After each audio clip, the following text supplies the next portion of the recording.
Our next speaker has spent years chronicling some of the most dramatic narratives of Wall Street and beyond.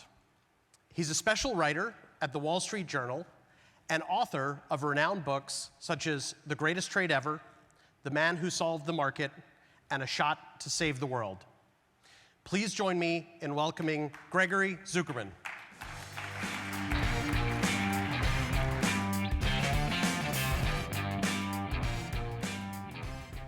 Good morning, everybody. How's everybody doing? Nice. I like the enthusiasm.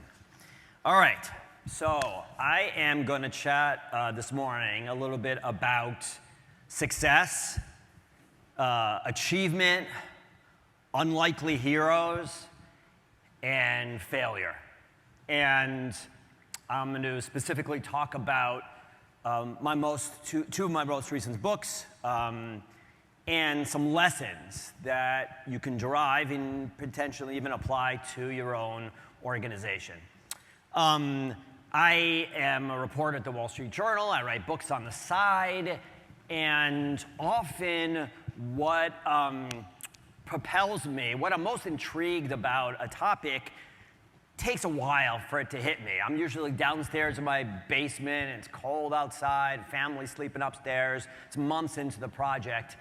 And I kind of realize why it's so intriguing to me, what's exciting me. And it's usually some paradox. There's usually something behind a theme, a trend, an achievement, some sort of paradox that I find striking and shocking even. So I threw myself into writing about the COVID vaccines, how they were developed, the research, the innovation, years and even decades of work. And it hit me. What was intriguing me the most? It should not have been these researchers, these scientists, and these companies who discovered these vaccines, who developed these vaccines, I should say. Who should have developed the vaccines that saved us all? And frankly, I don't think people appreciate, let me just take a step back. I don't think people appreciate the enormity of the scientific achievement that these vaccines are. To me, they're modern science's greatest achievement, and we're maybe a little too close to it. Maybe we're not appreciative enough. I mean, we're in this room right now talking. I don't see any masks. Maybe there's a couple out there, and we're comfortable thanks to these vaccines. So who should have brought them to the market? Well, it should have been a vaccine company, maybe one of the vaccine giants. How about Merck? Merck is the one who developed the MMR, measles, mumps, rubella. They're famous for their vaccines. They're proud of their heritage, their history of developing vaccines. Well, why wasn't it Merck? And that kind of struck me. So I set out to figure that out, and I researched it and reported on it and dug into the people, talked to people at Merck, and they had an effort early on to develop a vaccine, maybe develop a drug. And they sort of went through the process, and there were people there who said, hey, we're Merck, we should be the ones at the forefront. But others kind of said, well, what if this doesn't turn into a pandemic? What if it goes away quickly? Remember MERS, remember SARS? Do we want to be distracted? They didn't do it. It was not Merck, it was not GSK, it wasn't Sanofi, it wasn't the giants, the vaccine companies. Instead, and I'll talk in a few minutes about who it was a group of really unlikely scientists and companies. BioNTech, this little company in Germany, and specifically Moderna, which I find fascinating, up in Cambridge, Massachusetts. So the failure of others intrigues me as much as the success of these individuals. Shifting gears, I write about different topics. I wrote a book called The Man Who Solved the Market. It's about the greatest investment firm ever. They're called Renaissance Technologies. The fund itself, a hedge fund called Medallion, Jim Simons is the one who founded it. And they have an annual return on average of 66% a year, going back to 1988. So they are by far the best record. They're just sort of famous on Wall Street and very, very secretive, fascinating place. I'll talk about them in a few minutes. But again, it should not have been these individuals who had solved, as it were, the market, who had the best investment record in history. Because frankly, these guys and women at Renaissance don't even care so much about markets. it's a fascinating paradox. So like I grew up, I'm into trading in Wall Street and investing. I wasn't good at it, so I wrote about it instead of did it. And so I used to read, Peter Lynch and, Graham and all that kind of stuff and took courses in college. The guys at Renaissance couldn't care less about investing and trading when they were growing up. They had no inherent passion for it. Some of them aren't even capitalists within the firm. They're scientists. Some of them are leaning to the left, some leaning to the right politically, the whole combination of people. But it should not have been them. It should not have been Jim Simons and his colleagues who, again, solved the market, as it were, the greatest firm ever. So why was it them? And I'm going to come back to Renaissance. Let me just talk specifically about the vaccine effort for a second and some lessons. So not only, as I said, are there unlikely characters at the heart of this achievement, historic achievement, it's an unlikely approach. Messenger RNA. I'm sure half the room knows it well, other half the room not necessarily. mRNA is nothing new. It's, people get nervous, oh, it's a new vaccine, et cetera. People have been working with mRNA for decades, and usually it was a career killer. Usually people looked into it, on paper it makes a lot of sense. What is messenger RNA, mRNA? It's just a molecule. It delivers the message within the cells to the part of the cells, creates proteins that we all live on. And scientists always kind of said, well, what if we could create it synthetically? Just like, we create synthetic sugar, et cetera. Let's create a molecule in the lab, and it can send a message to the body to create any kind of protein. And then as a result, the body becomes, as it were, a factory, a medicine factory. Wow, on paper, it makes a ton of sense, right? But then just as quickly as scientists and researchers got excited about the possibility of using mRNA to create both drugs and vaccines, they usually gave up on the effort. Why? Because mRNA is a short-lived molecule. It gets chopped up by the body's enzymes, cells' enzymes, and within moments. And it's hard to get around the body's defenses. And people literally killed their careers spending time, spending effort on mRNA. And the conventional wisdom in the world of science was, don't waste your time on mRNA, on working with it. So I'm always fascinated by those who ignore conventional wisdom and how they succeed nonetheless. So early on, there was a scientist named John Wolfe, who is a really fascinating guy. He treated children with genetic defects, both in San Diego, and then he moved to University of Wisconsin, and he would spend all day in the lab, spend all day treating and talking to parents, working with children, trying to develop new diets for them, and then at night he would try to figure out what was going on and figure out a solution, and he was frustrated, and he's the first one who did an early paper showing just the promise, the potential for mRNA, that maybe it can create proteins. And in effect, the effort was something of a relay race, where a group, or an individual, in this case was John Wolfe, passed the baton to someone else. And he passed the baton to a group at Duke. They made a little more progress, showing the possibility of mRNA, and then they kind of stumbled and fell and moved on to something else. No one believed in them. Funding ran out.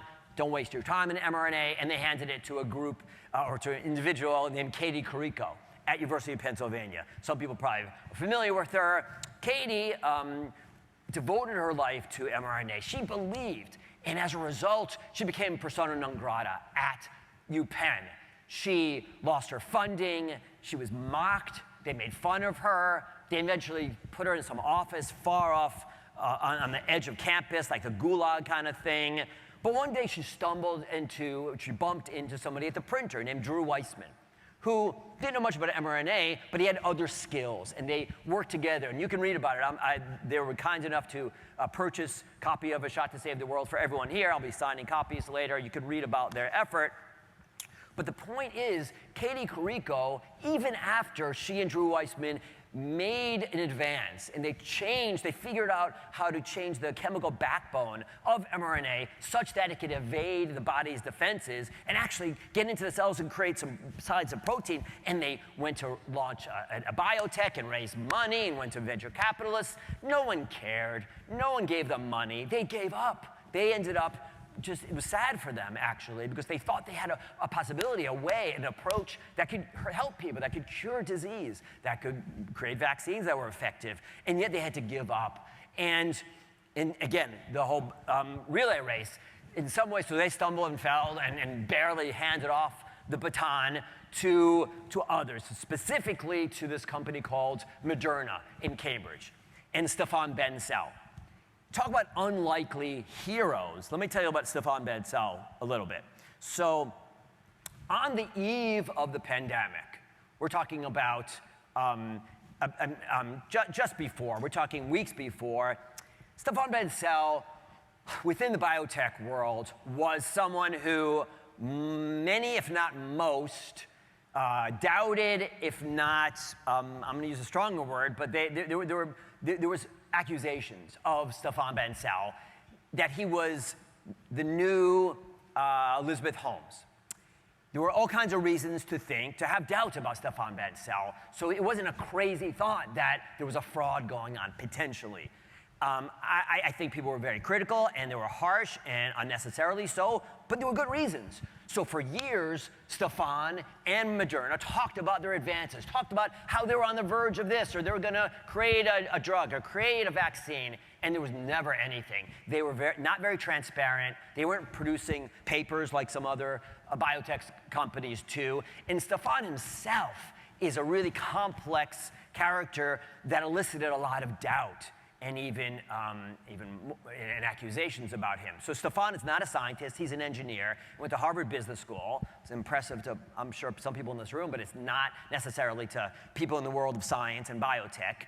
And he's also a difficult person. So they started, and early on in Cambridge, he pushed his people really, really hard, to the point where, and I write about it in the book, people were collapsing. People were hitting their heads and being taken to the hospital. Somebody collapsed in the shower at home, somebody in the parking lot at Moderna, somebody within the office. Pools of blood we're talking about. And they were pushing themselves to keep up with this guy. He literally said to them, half of you are going to be gone in a year.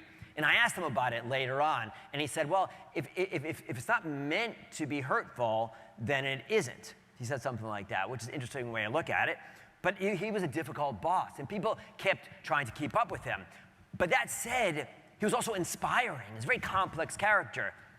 I find those kind of people really fascinating. I like the great characters. He said to people, literally, guys, there's going to be a crisis. There's even going to be a pandemic someday. And our approach, using messenger RNA, mRNA, that's Moderna, the root of the company, is going to save lives. And he inspired people. So yeah, he pushed them hard, and he worked hard, and people were collapsing. But those who survived, those who managed to deal with their difficult boss, were inspired. And over time, the organization was fascinating. Those who weren't comfortable working in that kind of an environment left. And those who were embraced it stayed, and they brought their friends and other people who could handle it. So he drove and he pushed, and he's a great fundraiser. He was raising money left and right.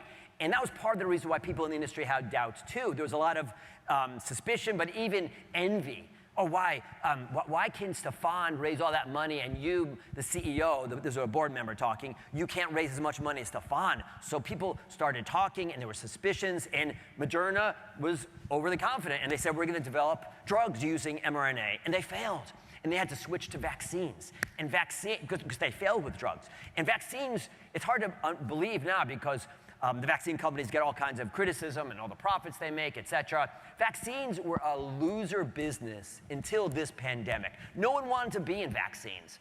Why? Well, if you think about it, an effective vaccine you give once in a lifetime, once a year, every once in a while, whereas, I don't know, a drug that's effective, like a statin. I take a statin every night.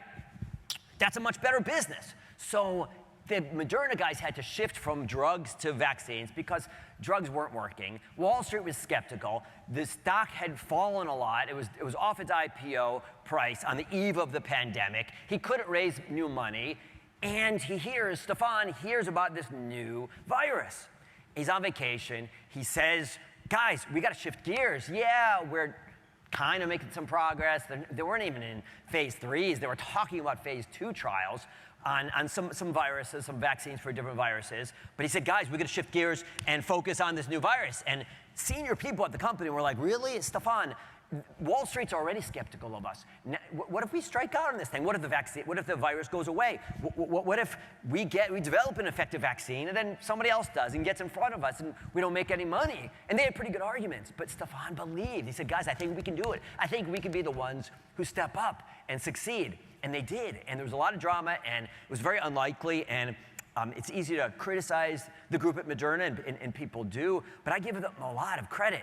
They and the others I write about have this tenacity, have this perseverance and patience. So again, my book is about the unsung scientists who spend years working on these approaches and small incremental advances. And I do a lot of this writing selfishly almost, because I like to learn from characters. And frankly, so why do I do what I do? I like producing things to share with the world. I write an article, I write a book. The book will take maybe 2 years at most, kind of thing, and my articles will take either days or weeks or months or two at the most. So I like producing and sharing with the world. And I have so much respect and admiration for these scientists, because these researchers, they go into their labs, deep in these labs, and they try to make incremental advances on a daily basis. And they know, in the back of their mind, they know that someone else, somewhere else, someone else equally funded or maybe better funded, equally smart, equally diligent, is trying to do something similar. Do they know exactly what they're working on? They don't know, they're not sure. But can you imagine, you come in, and I'm sure it's people in this room as well, you come in every day hoping to make just a little more progress, knowing that you've got some competition out there. And I have so much respect, and there's a real lesson there. There's also a lesson in ignoring the conventional wisdom. So, you know, one can criticize my work in that I write about the success stories, and some of my colleagues do as well with our books and such. And it's a self-selecting group. It's those who ignored conventional wisdom and succeeded. But, you know, for every Katie Carrico or Stefan Bedsal, there's someone else who tried and failed. Be that as may, I still think there are some lessons here. And there's a commonality in a lot of my characters that I write about: this self-confidence, this ability to ignore the conventional wisdom, this perseverance and patience, and belief in themselves. And to the extent that we can all learn from them, I think it's important. I'm going to shift gears a little bit and talk about that firm I mentioned, Renaissance Technologies, that hedge funds that has produced the greatest track record in history. And by the way, I'm going to leave 5 minutes at the end for Q&A if you guys want to ask any questions. So once again, it should not have been Renaissance, as I mentioned earlier. And Jim Simons is just a fascinating individual in his own right. He's a mathematician. He taught at MIT. He taught at Harvard. He broke code. He worked for the government in the Cold War, going up against the Russians, and was developing early algorithms. I mean, the characters at that firm, and Jim himself and his colleagues, they were building algorithms. We're talking the 1970s, 1980s, before, you know, predictive algorithms governed our lives. They were pioneers in a lot of ways. So he worked for the government, went into academia, became one of the greatest geometers of our time. And then he left. He gave up a thriving career. His work is still referenced in academic circles, and he's a very well-respected mathematician. But he gave it all up after the age of 50, which I find kind of fascinating too, to try to see if he could solve the market. And what he did was, he had a sense that there were patterns in the markets that others weren't aware of. And he set out to figure out how to do that. And he also had this goal of turning over decisions to the system, to the computer. You know, there are early similarities to AI, and they actually embraced machine learning and AI before anybody else did. But that was his sense, that we all make decisions. Behavioral decision-making is a big deal today.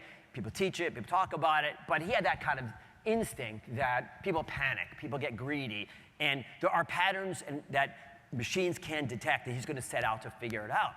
And it took him 12 years to just figure out a way to invest not in stocks, but in bonds and commodities and currencies. And they did pretty well, but it took them even longer to figure out stocks. Again, the theme of perseverance and ignorance of, and ignoring the conventional wisdom, or at least rebuffing it. So Jim Simons, in some ways, exemplifies a scientist, because he is a scientist, a researcher, a mathematician, who shifted to a new industry, threw himself into it, and had this patience to plug away.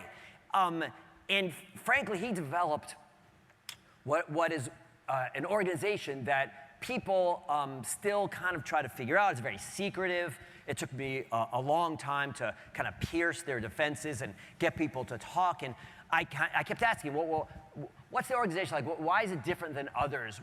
We all know about their success. Is it due in some ways to the organization? And what is the secret to success? And frankly, as a writer, you focus usually on the negative reviews, not on the positive ones. The positive ones kind of go in one ear and out the other, but it's the negative ones that we're very focused on. And the negative ones that I get usually for The Man Who Solved the Market are well, usually on Amazon. I bought this book to get a formula, to figure out a way to trade that I can do, that I can make $1 billion kind of thing. So, I didn't mean to imply that people could do that, but to me, the book and the whole story of Jim Simons and Renaissance Technologies is more a story about management in a lot of ways, believe it or not, because their success, I would argue, and his success, Jim, is that he's the greatest manager I've ever seen. And his organization is so unique, not just in Wall Street, but in the broader world. And why do I say that? I'm going to go through a few different examples. For one thing is they are very flat, really flat, meaning researchers, titles aren't a big deal there. They may have ostensible ones, but they don't care so much about them. And people work really, really well together. It's a very collegial place. And it's partly because of the incentives that Jim Simons creates. So everyone who works on this medallion fund, this hedge fund, this very secretive hedge fund, that's up 66% a year, everyone gets paid on the returns of Medallion. There's one fund. And people know that if they help Medallion even just a little bit, they're going to be rewarded. And people work together as a result. So let's say you clean data.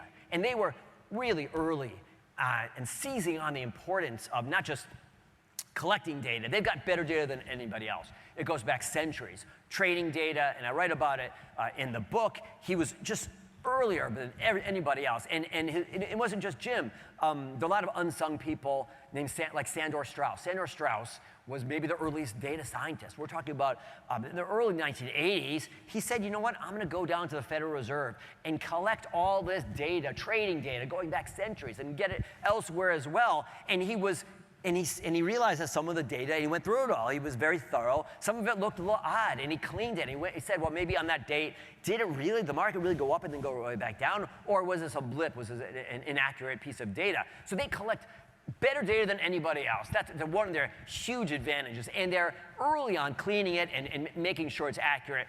That, to me, was one reason they did so well for so long. Today, it's much easier for everybody to get similar kind of data. So they don't have as much, but they have alternative data that people haven't thought about. And the point being that if you just clean data, I don't want to say just, if that's your job, and that's your role at Renaissance, at Medallion, then you get rewarded, and you work, and you're respected, and people care because they're all built on that one incentive model of how does that one fund do. And on Wall Street, almost every firm has silos, groups set aside. They work on their own. They don't really share their approaches. And it makes sense in a lot of ways. So let's say you're at some trading firm, a hedge fund, let's say, and there's a manager that did really well. She or he will go in and try to get a bonus, and they'll say, hey, look how well I did last year. I need to get paid more, and I want to hire some people. And they say, well, one way to keep them in the fold is to give them more money and to give them more authority and give them a little bit of their own fund maybe and some ability to not share and to do their own kind of thing. That's logical and it makes a lot of sense. There's none of that at Renaissance. Everybody works together. It's all about groups. And it's partly because Jim came from the world of academia. And he believes that people sharing ideas is the only way to get ahead. And internally, they're very, very transparent. Everybody can see the code, everybody. We're talking from the most junior to the most senior people at that firm. So then you say to yourself, wait, they're the most successful hedge fund in history. Everybody internally can see the code, and they're so transparent internally with each other. Well, why doesn't it leak out? Why don't the secrets leak out? Why don't people leave and take it all? And here, I think the answer is Jim got lucky in some ways, as it were, meaning that I don't think it was a conscious decision on his part, but he does not hire people from Wall Street. If you worked at Goldman Sachs, work at Morgan Stanley, he could not care less. His firm will not hire you. They only hire from academia. And the talent level, everyone talks nowadays. When I go tour an investment firm, they say, oh, over there, Greg, over there is our PhD. Then we got another PhD over there. Yeah, Renaissance has PhDs, about a third of the place PhDs. But they've got, it's such a higher level. They've got people who taught departments, who led mathematics at Stanford. And Jim is a great manager. Genius is managing genius, someone told me. And I think that's really unique. He's a quant, he's a mathematician, a geometer, as I mentioned, but he's also a funny guy. He knows how to incentivize people. So early on, it was hard for him to get people to join the firm. And he figured out ways to create incentives, to interest them, to intrigue them. He would say things like, well, why don't you just come over and work here for 1 day a week, see if you like it. Dip your toe into the water, as it were, and see if it's something for you. Other people, he would demonstrate how trading, investing is a challenge. It's a puzzle. These are all mathematicians and scientists who love puzzles, love challenges. And then, so it gets intriguing. You kind of look at it that way. Well, yeah, it's not just about trading and investing and capitalism and markets. It's another challenge for me. It's a puzzle. So going back to my point, he only hires from his firm. Now, he's older now and he doesn't run things day to day, but they only hire from the world of academia. So as a result, they are less concerned about people up and leaving and starting a hedge fund. If you're a math professor at Stanford, you'll go over to Renaissance and maybe develop a career there or spend a few years there, but you're not going to go then leave and start a hedge fund. You could, but part of it is it's a perfect flywheel. They make so much money that you've already made a fortune. So you have a lot of money. Your heart is really in academia. You're spending some time at Renaissance. It's an interesting challenge.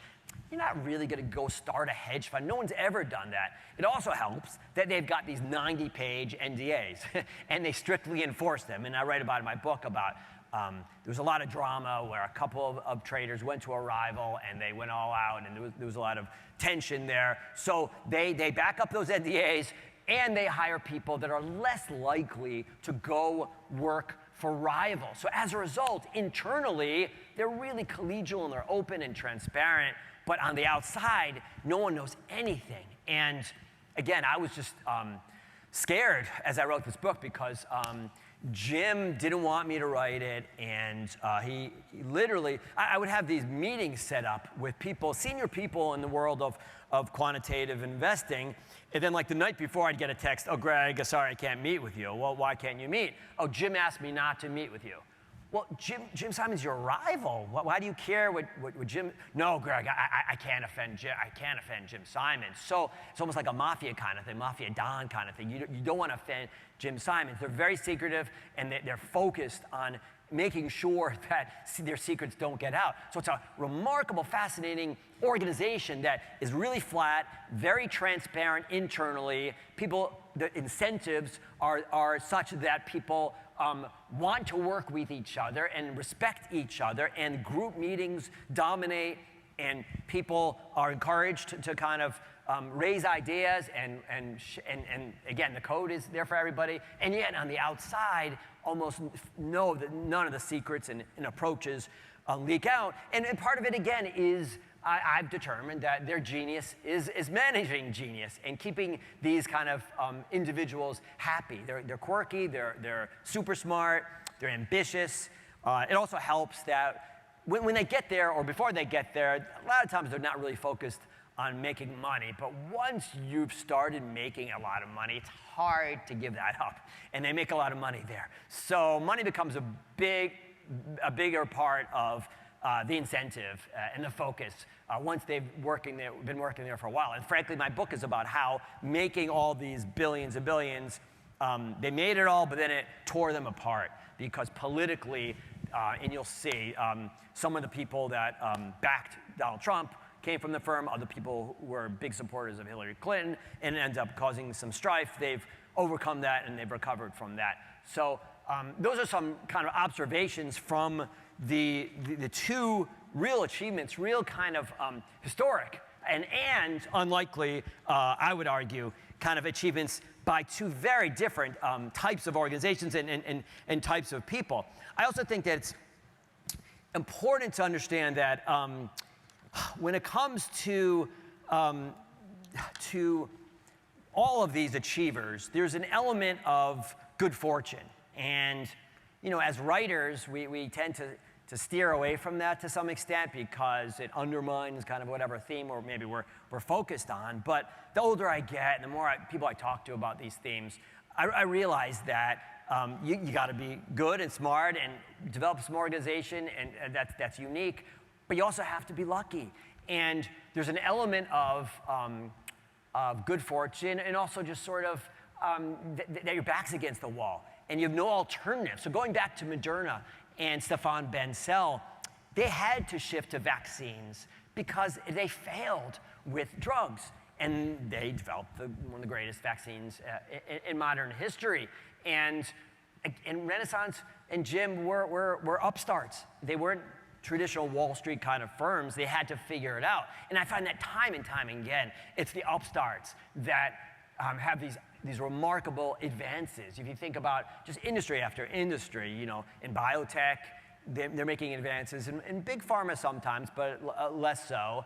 You look at, e-cigarettes. You look at OpenAI when it comes to AI. We're talking a lot about AI. It's often the upstarts. And why is that? Because the incumbents, generally speaking, and this is one reason why I think there'll be upstarts in the world of AI that we're gonna see end up being really big players, despite the arguments against that. The incumbents don't have the same incentive to change, to come up with new ideas. Again, going back to Merck, they had this franchise in cancer. They didn't really have an incentive to potentially risk that and jeopardize that franchise by trying something new. And it often is the upstarts that really need to. They feel they're back against the wall, and they've got to come up with something too. But going back, I just wanted to say about the issue of luck and fortune. So again, Katie Carrico bumped into Drew Weissman and at the copy machine and ended up developing the approach that would lead to these COVID vaccines.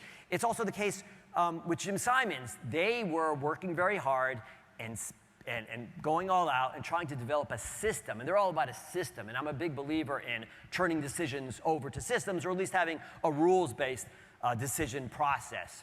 I find it really troubling that some of the most important decisions and that impact our lives, those made by the presidents, those made by the Federal Reserve, those made politicians, they're still sort of doing it on instinct and gut, and they're determining kind of where the world is going, whereas Jim and the quants and other people, let's say pilots, they've got a checklist.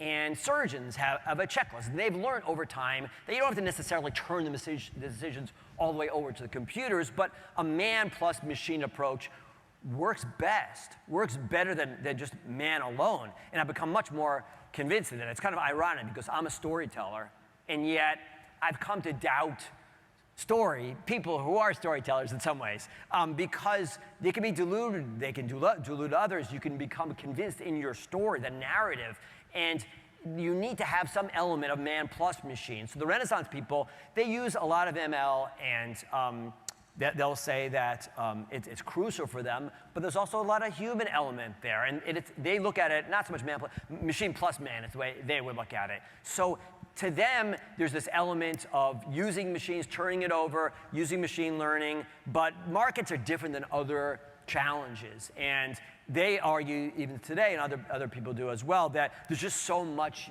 that a machine, that AI can do, machine learning approach can do when it comes to trading. But other kind of things, other kind of approaches and challenges in life, I'm a huge believer in turning systems over.